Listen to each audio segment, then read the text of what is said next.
so gratifying to see a united community, elected leaders, faith leaders here to tell the Board of Education how important public education is to them and to ask for a slowdown in the search.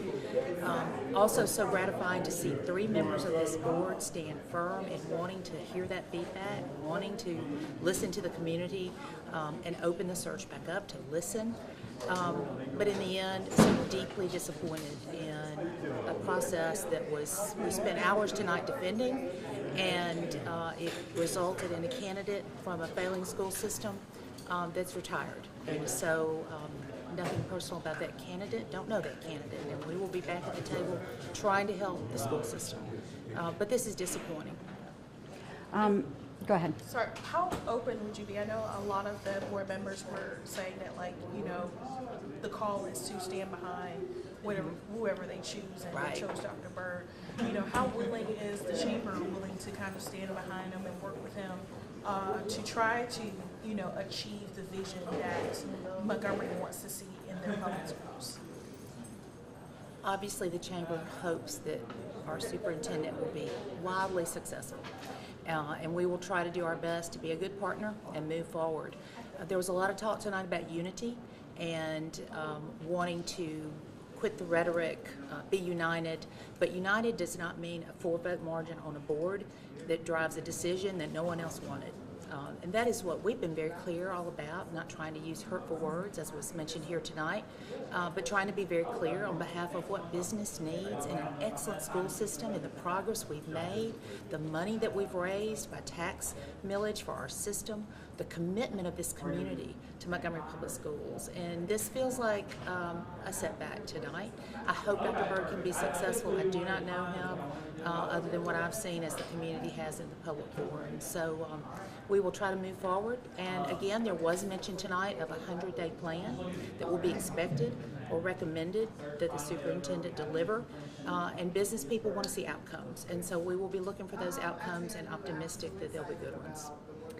In terms of accountability going forward, what are you going to request and expect as a result of tonight's decision? So the chamber will continue to be very clear in advocating for high expectations for our public school system. We've seen great progress. The IB program that was just announced, so proud of that. So much of that was begun many years ago.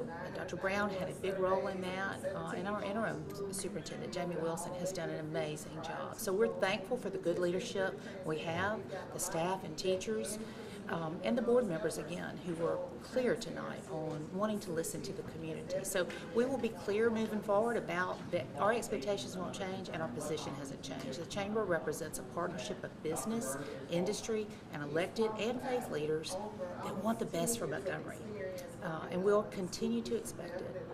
And there are some parents that will be watching tonight. What would be your message to them in hopes of trying to move forward from this process? It's been very brutal for the entire community, and hoping to work with and stand behind the new superintendent and all of the staff here at MPS. I think there will be unity in wanting to support Montgomery Public Schools. That is clear from the tone at this meeting. I think it will be a clear expectation of excellence. And those students and to those parents, we are creating more jobs in Montgomery, Alabama right now, more high-paying opportunities to give students a direct path into either college-ready, career-ready, opportunities to change their life pattern, to change their future, and have a great opportunity to stay in Montgomery and build a wonderful life. And those jobs are here for our students. We want our students to fill those jobs. So this superintendent, we're going to look to him for career and technical education. That's, of course, a huge concern for the business community and a request of the business community. So we'll be at the table articulating clearly our expectations. I'm happy. I think so.